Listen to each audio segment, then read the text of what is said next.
Sid? Yes, Okay ka I'm na. back. Bakit ka nandito? I'm back for the bucket list. Ayan na nga. Eto na po na naman daw yung bucket list na yan. Correct, punong-puno na naman siya ng Ano bucket yun? mula sa ating mga kababayan. Kaya, Sen, excited ka na bang marinig ang mga bucket ng ating Dami, mga diba? ka-sister at ka-brother dyan? Ayan naman. Ito pala.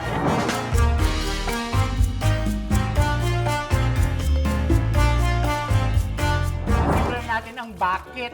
Bakit po kayo tatakbo uli at Senador? Dahil bitin. Bitin. Bitin. Marami akong dapat gagawin. Tapos, wala, naunsya me. Kasi na-COVID tayo. Correct. Dalawang kalahating taon, parang 1/2 lang yung term Tsaka ko. lagi mo naman sinasabi sa amin, Sen, di ba, marami ka pang magandang plano. Eh kasi isipin mo, nagbigay kami ng titulo. O at least wala nang utang yung mga farmers sa mga agrarian reform. Ang problema, may titulo nga, wala naman dato. Alam mo naman, mabibenta rin. In 1 minute, nakaprenda na yung lupa, sayang lang. Ngayon, ang next naman, kailangan bigyan ng abono, kailangan lang bigyan ng makinarya, etc. etc. So part 2 kayo. Correct. Mabibitin yung mga Pilipino mag-benefit. Correct. Pati yung mga lola. Correct. Ayun, nabigyan yung lola. Ang kulang naman, yung mga PWD. Ayan na, ang reason kung bakit babalik ulit Dahil at tatakbo ulit. bitin. Okay. Ayan. Next, bakit po sinasabi nila na kayo po ang pasimuno ng mga benepisyo ng PWD at senior citizen? Ayun, kasi nga, pinag-aksayan ko ng panahon ang mga kapwa lola ko. Correct. Ayan. Para mabigyan na sila, yung mabuo yung kanilang social pension. Laging bitin eh. Yung 1,000 sa marginal seniors kada buwan. Tapos, yung Centenarians Act, di ba? Kasi ilan lang naman ang aabot ng 100 years old. In-expand na natin. 80, 85, 90, 95. Eh, yung nanay ko nag-95, naniningil. Nakakaloka, updated siya. May buena mano. May buena mano. Asan na? Sabi ko, next year pa yun. Naku, tapos na yung 95 ko. Ano ba kayo? Bakit marami na pong mga artista at social media influencers sa politika? Ikaw sumagot niyan. Bakit? Hindi naman ako tatakbo. Ikaw lang yata hindi tatakbo. Sobrang daming artista. Oo, ang dami. Eh kasi mahina na ang racket sa sine, samantalang ang racket sa politika sumustobra. Tama ba ang sagot yun? Meron din naman, naniniwala din naman ako na meron din mga taga-showbiz na Na talagang kawang gawa. malinis talaga yung Oh, in intention fairness, sa pagtakbo. tama naman kasi meron silang plataforma, may boses, may nakikinig sa kanila. Gamitin sa tama. Correct. Huwag kayong magalit sa akin. Oo, sa akin din. Bakit may mga taong pakialamera sa buhay ng iba? Oo nga! Ayan! Pinakialaman na yung mga artistang tatakbo. Pakialamera din tayo. Nako. Magkaiba kasi yung pakialam sa Oo. concern. In fairness, may Diba? concern naman. Tayo concern lang tayo. Hindi tayo lang, kung gusto tumakbo kayo. Hindi Oo naman nga, kami demokrasya. nangingialam. O, ayun. Yung pagmamarites, minsan nakakasama, minsan nakakabuti kasi Correct. maganda namang advice. Pag alam mo nakakasama, lagyan mo na ng harang. Para alam niya kung hanggang saan lang siya. Mangingialam. Sa malayo. Ganon, ano. Bakit po tayo may Young Farmers Challenge at Young Creative Challenge? Oh, ay Young Farmers Challenge kasi ang ating mga magsasaka, ang average age nasa 58 years old. Nako, ibig sabihin magre-retire na. Wala na magtatanim ever. So parang ang bagets, nakikita yung hirap ng buhay ng lolo at ng tatay nila. Ayaw na magsaka. Paano tayo niyan? Puro imported na Oo lang ang nga. food.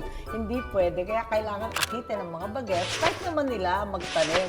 Kaya lang kung paano uunlad. Yun ang tanong. Kaya tulungan. Yung young creatives, ayan, tulad natin. O mga Correct. creative puno, na kulang sa racket, aray ko po.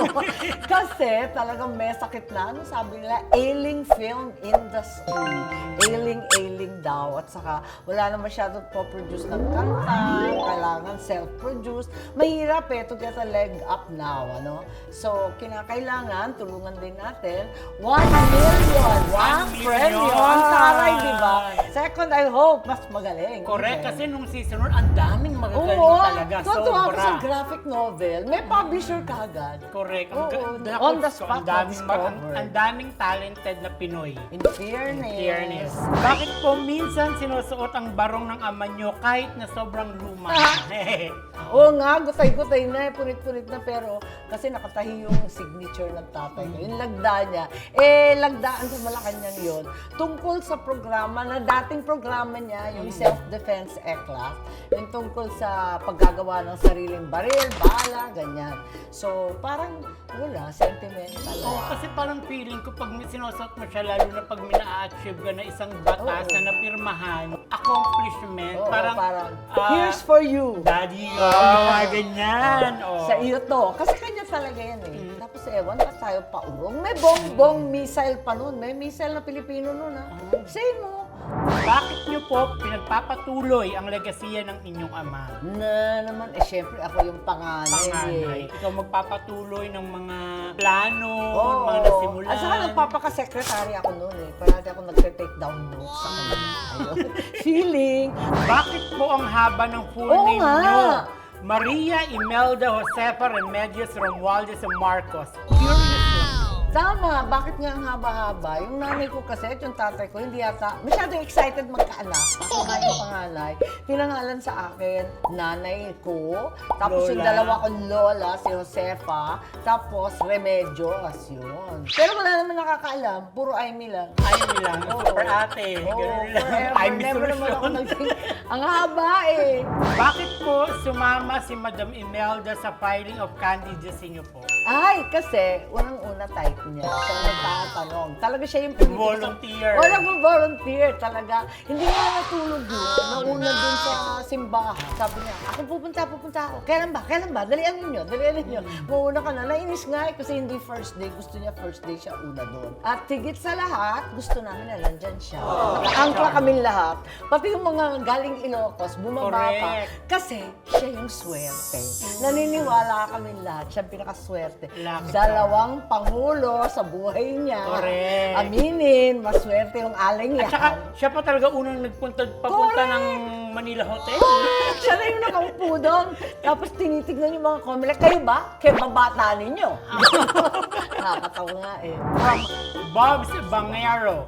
Bakit sobrang nakakahawa po ang smile ni Senator Amy Marcos? Napapangiti ako while watching her videos na nakangiti. Charming smile. Yay, salamat. Ikaw, yung smile mo. Naka-Bluetooth. Naka-Bluetooth. Oh, ayun Naka-connect na. sa inyo. Kasi Nakaka-connect. Oh. ganun dapat. Kailangan ang smile nakakahawa. Ang positivity nakakahawa dapat. Oh, nasabihan na nga ako eh. Tigilan daw yung bungis-ngis. Marami pa tayong mga bucket list pero sa susunod na Sa susunod dahil na bakit? para may Ayan. para naman may pagtsikahan tayo na magagaan lang. Diba? Nakakaaliw. Correct. Ayan. I-comment nyo na yung mga bakit ninyo at sasagutin namin yan Yes. sa mga susunod na episode dito Comment, sa like, and share vlog. sa aming vlog. Ayan. Hello. Ayun.